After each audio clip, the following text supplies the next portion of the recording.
pamamalakad ng pamahalaang Aquino. Sa akin, okay lang. Dahil wala naman kasing pag-iiba, di ba?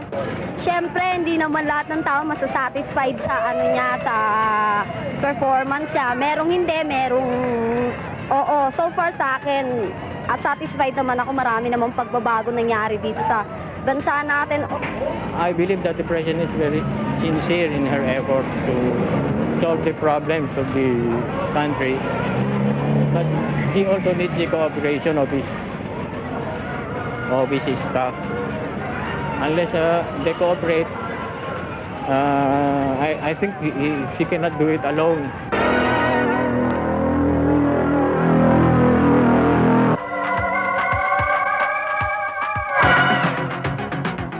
Kontento ka ba sa pamamalakad ng pamahalaang Aquino?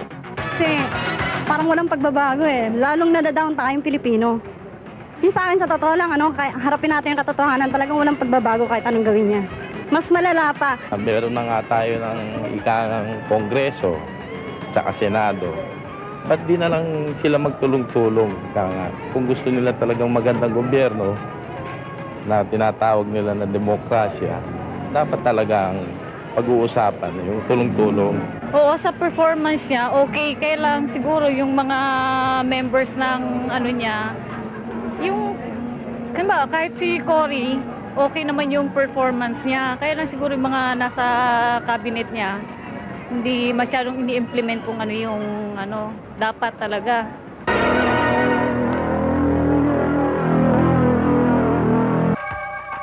Ano sa palagay niyo ang lakas at kahinaan ng pamahalaang Aquino? The Cory Aquino administration has been trying its best. The president in particular has been really concerned with the common people, no? And she has been appealing to us na kung pwede magtulong-tulungan tayo. Hindi niya kaya, hindi super human being, no? Ang mga tao kung hindi rin gagawa para sa kabutihan nila. Nobody, not all the previous presidents cannot really do anything unless the people will help themselves. True? More than 3 years na yung paghahawak niya ng administrasyon ito.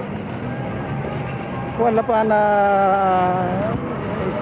idudulot na mabibilang natin maganda para sa kapakanan ng taong bayan.